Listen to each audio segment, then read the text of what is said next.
যারা নতুন ঘরের জন্য চাতক পাখির মতো অপেক্ষা করে আছেন তাদের জন্য বন্ধুরা এবার পশ্চিমবঙ্গের রেকর্ড সংখ্যার অর্থাৎ প্রায় 25 লক্ষ উপভোক্তার নতুন ঘর পেতে চলেছেন। নমস্কার। পশ্চিমবঙ্গের সেই সমস্ত বাসিন্দাদের জন্য যারা মাথা গোঁজার একটা নিজস্ব স্থায়ী ছাদ বা বাংলার বাড়ি বা বাংলার আবাস যোজনার নতুন ঘরের জন্য অপেক্ষা করছেন বা দ্বিতীয় কিস্তির জন্য অপেক্ষা করছেন, আজকের এই ভিডিওতে আমরা মূলত এই সব বিষয় নিয়ে গুরুত্বপূর্ণ আলোচনা করব। প্রত্যেকে ভিডিওটি শেষ পর্যন্ত দেখবেন। প্রথমত, বাংলা আবাস যোজনা দ্বিতীয় কিস্তির টাকা আপনারা কবে পাবেন। দ্বিতীয়ত, ভেরিফিকেশন শুরু হয়ে গেছে, কিন্তু কোন কোন মারাত্মক ভুলগুলো করলে আপনি আপনার দ্বিতীয় কিস্তির টাকা আর কোনো দিন পাবেন না এবং আপনার নাম ক্যান্সেল হয়ে যাবে। তৃতীয়ত, নতুন করে যে সার্ভে শুরু হচ্ছে সেখানে কত লক্ষ উপভোক্তা নতুন ঘর পাবেন এবং কারা এই টাকা পাবেন, টাকার পরিমাণ কি এবার বাড়তে চলেছে, এই সমস্ত খুঁটিনাটি তথ্য আজকের এই একটি ভিডিওর মাধ্যমে আপনারা প্রত্যেকে জানতে পারবেন। তাই ভিডিওটি বিন্দুমাত্র স্কিপ না করে প্রত্যেকে মনোযোগ দিয়ে শেষ পর্যন্ত দেখুন। আর আপনি যদি আমাদের চ্যানেলে নতুন হয়ে থাকেন তাহলে এই ধরনের সরকারি স্কিমের আপডেট সবার আগে পেতে চ্যানেলটিকে এক্ষুনি সাবস্ক্রাইব করে পাশে থাকা বেল আইকনটি প্রেস করে রাখুন। চলুন শুরু করা যাক আজকের মূল আলোচনা। প্রথমেই আসি যারা ইতিমধ্যে প্রথম কিস্তির টাকা পেয়ে গেছেন এবং দ্বিতীয় কিস্তির টাকার জন্য অপেক্ষা করছেন, তাদের কথাই আপনাদের জন্য জানিয়ে রাখি যে পশ্চিমবঙ্গের প্রায় প্রতিটা এলাকাতেই কিন্তু কম বেশি ভেরিফিকেশনের কাজ পুরোদমে শুরু করেছে বর্তমান রাজ্য সরকার। পঞ্চায়েত অফিস কিংবা সরাসরি বিডিও অফিস থেকে সরাসরি সেই আধিকারিকরা আপনার বাড়ি বাড়ি এসে কিন্তু এই ভেরিফিকেশন বা তদন্ত তারা কিন্তু করছেন। কিন্তু এখানেই শেষ নয়, আবার এখানে দেখা দিচ্ছে কিন্তু বিশাল বড় বড় সমস্যা। অনেক উপভোক্তা একটি বড় ভুল করছেন যার কারণে তাদের টাকা আটকে যেতে পারে। চলুন জেনে নিই সেই ভুলগুলো কি কি। ভেরিফিকেশনের সময় দেখা যাচ্ছে অনেকেই প্রথম কিস্তির টাকা পেয়ে ঘরের কাজ পুরোপুরি শুরু করেননি, হয়তো অর্ধেক ইট গেঁথে বা দেওয়াল আংশিক তুলে কাজ থামিয়ে রেখেছেন এবং ভাবছেন ওটাই অফিসারদের দেখিয়ে দিলেই দ্বিতীয় কিস্তির টাকা চলে আসবে। কিন্তু এটা একদমই নয়। ভিডিও অফিস থেকে আসা আধিকারিকরা পরিষ্কার জানিয়ে দিয়েছেন যে দ্বিতীয় কিস্তির টাকা পেতে হলে ঘরের চারপাশের দেওয়াল গাঁথনির কাজ পুরোপুরি প্রায় কমপ্লিটের কাছাকাছি কিন্তু করতে হবে। অর্থাৎ যে প্রথম কিস্তির 60,000 টাকা সেটি কিন্তু পুরোপুরি আপনার বাড়ির কাজের জন্য ব্যবহার করতে হবে, সেটি তারা ঠিকভাবে ওটি যাচাই করছেন। যদি আপনার ঘরের দেওয়াল সম্পূর্ণভাবে রেডি বা আপনি যদি কোনোভাবে সেটি না দেখাতে পারেন তবে আপনার দ্বিতীয় কিস্তির টাকা কিন্তু তারা আটকে দিতে পারে। তবে আসার কথা হলো সরকার কিন্তু একেবারে যে সবার নাম কেটে দিচ্ছে বা দেখার সঙ্গে সঙ্গে নাম কেটে দিচ্ছে এরকম নয়। প্রথমবার এসে তারা ভুলগুলো ধরিয়ে দিচ্ছেন যে আপনি এটা এইভাবে করুন বা আপনার এতটা কাজ করা উচিত বা আপনি টাকাটা কি করলেন, সেই ভুলগুলো আপনি সংশোধন করে আপনাকে কিন্তু পুনরায় সুযোগ দেওয়া হচ্ছে সেই সব আধিকারিকের তরফ থেকে। এবং তারা বলছেন যে আগের দেওয়ালের কাজ কমপ্লিট করুন এবং তারপর তারা আবার এসে রিভেরিফিকেশন করবেন এবং সব ঠিক থাকলে তবেই দ্বিতীয় কিস্তির টাকা রিলিজ করা হবে পশ্চিমবঙ্গ সরকারের পক্ষ থেকে। ওনারাও চান যাতে আপনারা টাকাটা সঠিক সময়ে নিয়ম মেনে পেয়ে সেটি বাড়ির কাজের জন্যই যেন ব্যবহার করেন, অন্য কোথাও এই টাকা যেন অপচয় না করেন।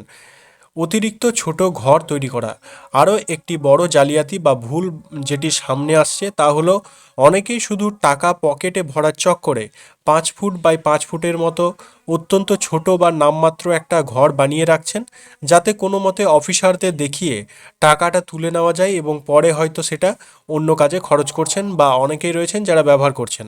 অফিসাররা কিন্তু এটা দেখেই ধরে ফেলছেন, তারা সাফ জানিয়ে দিয়েছেন যে এরকম কোনো টাকা দেওয়া হবে না, এরকম ঘরের টাকা কিন্তু কাউকেই দেওয়া হবে না। একটি প্রপার বা আদেশ যে সাইজ রয়েছে বা অর্থাৎ নির্দেশিকা রয়েছে সেই ঘরের সাইজ মেনটেন করে আপনাকে মিনিমাম একটা ঘর বানাতে হবে। ঘরের একদম পারফেক্ট সাইজ যেটি হওয়া উচিত 12 ফুট বাই 14 ফুট। তবে আপনার যদি একটু ছোটও হয় যেমন 10 ফুট বাই 12 ফুট তাতেও কোনো সমস্যা হবার কথা নয়, সেটাও গ্রাহ্য হবে। কিন্তু তার থেকে ছোট বা খুপড়ির মতো ঘর বানালে আপনাকে সেই ঘর ভেঙে বড় করতে হবে বা আরও বাড়াতে হবে, নয়তো দ্বিতীয় কিস্তির যে টাকা সেই সুযোগ কিন্তু কাজে লাগানোর আপনারা আর সুযোগ পাবেন না। আপনার নাম তালিকা থেকে পাকাপাকি বাতিল বা ক্যান্সেল করে দেওয়া হতে পারে। এবার অনেকের মনেই প্রশ্ন জাগছে যে দ্বিতীয় কিস্তিতে কি আগের থেকে বেশি টাকা পাওয়া যাবে। তো আপনাদের পরিষ্কার জানিয়ে দিই, দ্বিতীয় কিস্তির জন্য নির্ধারিত যে 60,000 টাকা রয়েছে আপনারা ঠিক ততটাই পাবেন। এর থেকে বেশি টাকা কিন্তু আপনারা দ্বিতীয় কিস্তিতে সরকারের থেকে দেওয়া হচ্ছে না। তাই ঘরের কাজ দ্রুত শেষ করুন। ভেরিফিকেশন সফল হলেই এই 60,000 টাকা সরাসরি আপনার ব্যাংক অ্যাকাউন্টে ক্রেডিট হয়ে যাবে। এবার আসি আমাদের আজকের ভিডিওর সবথেকে গুরুত্বপূর্ণ এবং বড় খুশির আপডেটে। যারা নতুন ঘরের জন্য চাতক পাখির মতো অপেক্ষা করে আছেন তাদের জন্য বন্ধুরা, এবার পশ্চিমবঙ্গে রেকর্ড সংখ্যার অর্থাৎ প্রায় 25 লক্ষ উপভোক্তার নতুন ঘর পেতে চলেছেন। হ্যাঁ, আপনি ঠিকই শুনছেন, যাদের পাকা ঘর নেই তারা এবার এই সুযোগ পেতে চলেছেন। আর এই নতুন ঘর দেওয়ার জন্য অফিসিয়াল সার্ভে এবং তদন্ত খুব তাড়াতাড়ি অর্থাৎ ইতিমধ্যে শুরু হয়েছে এবং আর কয়েকদিনের মধ্যেই সমস্ত জায়গায় সেটি সম্পূর্ণ হয়ে যাবে। বর্তমানে এর জন্য প্রাথমিক প্রক্রিয়া বা ডকুমেন্ট জমা নেওয়ার কাজ পঞ্চায়েত এবং বিডিও অফিসে চলছে। আপনাকে নিজে কোনো বড় ফর্ম ফিল আপ করতে হবে না। শুধু আপনার অরিজিনাল নথিপত্রগুলো জেরক্স কপি নিয়ে পঞ্চায়েত বা বিডিও অফিসে গিয়ে জমা দিতে হবে। তারা আপনার নথির ভিত্তিতে ফর্ম ফিল আপ করে দেবে। কী কী ডকুমেন্টস বা কাগজপত্র লাগবে ভালো করে নোট করে নিন। ভোটার কার্ড, আবেদনকারীর ভোটার কার্ডের জেরক্স, আধার কার্ড এবং ব্যাংকের পাসবই। মনে রাখবেন আপনার ব্যাংকের যে অ্যাকাউন্ট সেটির সাথে যেন অবশ্যই আধার লিঙ্ক এবং ডিবিটি সক্রিয় বা এনেবল করা থাকে, কারণ টাকা সরাসরি অ্যাকাউন্টে আসবে।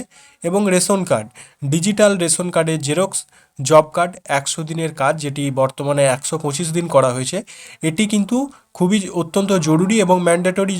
জব কার্ড ছাড়া আবেদন গ্রাহ্য হবে না। পাসপোর্ট সাইজ ছবি, আবেদনকারী রঙিন ছবি এবং সচল মোবাইল নম্বর।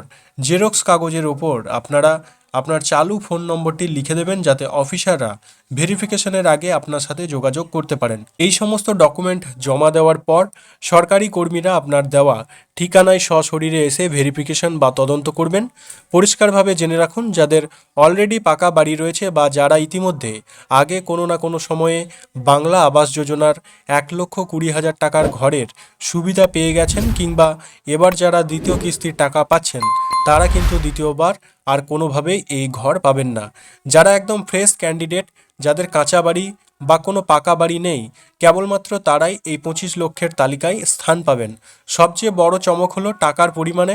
রাজ্য সরকারের পক্ষ থেকে আগেই ইঙ্গিত দেওয়া হয়েছিল যে এবার ঘরের খরচের টাকা বাড়ানো হতে পারে। যেহেতু এবার প্রধানমন্ত্রী আবাস যোজনার ফান্ড থেকেও টাকা আসার কথা রয়েছে, তাই আশা করা হচ্ছে এবার টাকার পরিমাণ 1,80,000 টাকা থেকে শুরু করে 3 লক্ষ টাকা পর্যন্ত করা হতে পারে।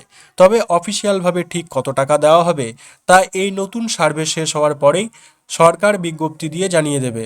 তো বন্ধুরা, এই ছিল আজকের বাংলা আবাস যোজনার দ্বিতীয় কিস্তির ভেরিফিকেশন সহ নতুন ঘর পাওয়ার সার্ভে নিয়ে বিস্তারিত তথ্য। আপনারা কারা কারা প্রথম কিস্তির টাকা পেয়ে ঘরের কাজ কতদূর কমপ্লিট করেছেন, আর কারা নতুন ঘরের জন্য অপেক্ষা করছেন বা ডকুমেন্টস জমা দিয়েছেন, তা অবশ্যই নিচে কমেন্ট করে আমাদের জানান এবং আপনার জেলার নামটি অবশ্যই নিচে কমেন্ট করে জানাতে পারেন। ভিডিওটি ইনফরমেটিভ এবং ভালো লেগে থাকলে অবশ্যই একটি লাইক করবেন এবং আপনার বন্ধুদের সাথে, পাড়া প্রতিবেশীদের সাথে প্রচুর পরিমাণে শেয়ার করে তাদেরও এই গুরুত্বপূর্ণ তথ্যটি জানতে সাহায্য করুন। আবাস যোজনার পরবর্তী অফিসিয়াল আপডেট বা টাকার ঘোষণার খবর সবার আগে পেতে আমাদের চ্যানেলটিকে সাবস্ক্রাইব করতে ভুলবেন না। দেখা হচ্ছে পরবর্তী কোনো গুরুত্বপূর্ণ আপডেটের সঙ্গে। ততক্ষণ সবাই ভালো থাকবেন, সুস্থ থাকবেন। ধন্যবাদ।